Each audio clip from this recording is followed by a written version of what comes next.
Marie a 54 ans. Elle était diabétique. Elle a commencé l'insuline il y a 17 ans, lors de la complication de sa dernière grossesse. Son médecin lui avait dit que c'était pour la vie. Elle l'a arrêté près de 20 ans plus tard. Je vais vous raconter son histoire.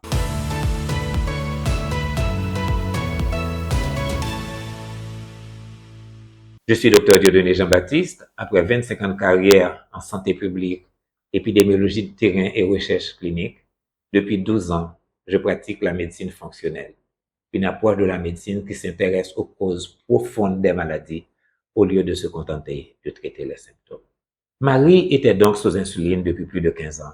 Elle avait gagné du poids, souffrait de douleurs articulaires qui rendaient de plus en plus difficiles ses déplacements. Elle avait des pics glycémiques dépassant les 400 mg par décilitre et de fréquents épisodes terrifiants d'hypoglycémie. Sa tension commençait à grimper et ses tests rénaux s'approchaient des valeurs limites supérieures. Elle craignait particulièrement cette affaire de dialyse. La première chose qu'elle a faite a été de trouver un professionnel qui écoute vraiment, qui cherche à comprendre les causes profondes du diabète de type 2. Quelqu'un qui n'applique pas à tout le monde les standards de soins recommandés par les associations médicales conventionnelles. Quelqu'un qui utilise une approche personnalisée. Pas seulement de médicaments, mais aussi et surtout une approche globale qui prend en compte l'environnement et les habitudes de vie.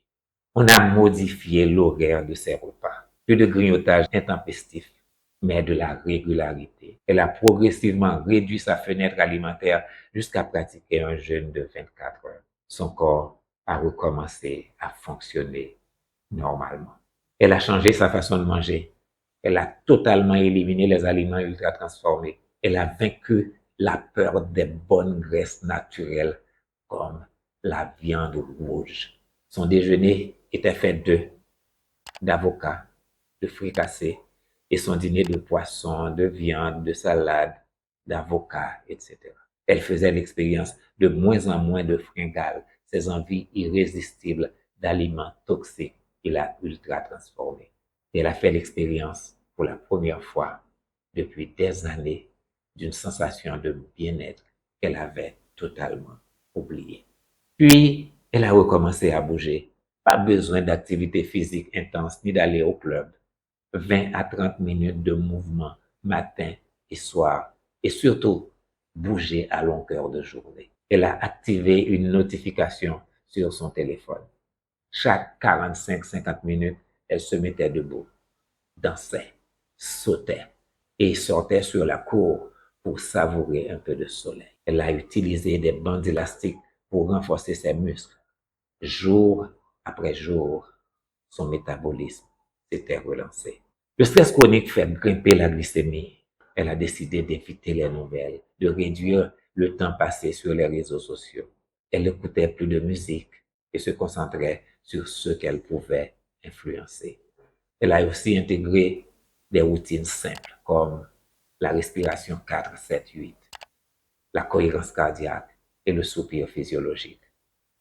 En peu de temps, dans le même environnement, elle s'était sentie plus calme, moins anxieuse et l'effet sur la glycémie était remarqué. Marie avait aussi réappris à valoriser le sommeil. Elle a créé une bonne routine et s'y est adhérée. Elle s'est arrangée pour aller au lit à la même heure et s'est octroyé 8 à 9 heures de temps d'opportunité de sommeil. L'impact était immédiat. Aujourd'hui, Marie a retrouvé sa vitalité. Être dépendant de l'insuline pour la vie en cas de diabète de type 2, c'est ajouter un fardeau à une maladie déjà compliquée. Dans ce cas, l'insuline aggrave tous les aspects de la maladie et augmente les risques de toutes les complications. Elle vit aujourd'hui sans insuline et c'est aussi possible pour toi. Ceci a été l'histoire de Marie. Tu penses que c'est impossible pour toi? Parlons-en. Chaque corps est différent, mais le tien peut aussi changer. Si tu as aimé la vidéo, n'oublie pas de cliquer sur le pouce en l'air. Si tu es nouvelle sur cette chaîne, n'oublie pas de t'abonner. Et pour plus d'informations sur la santé métabolique, regarde cette vidéo.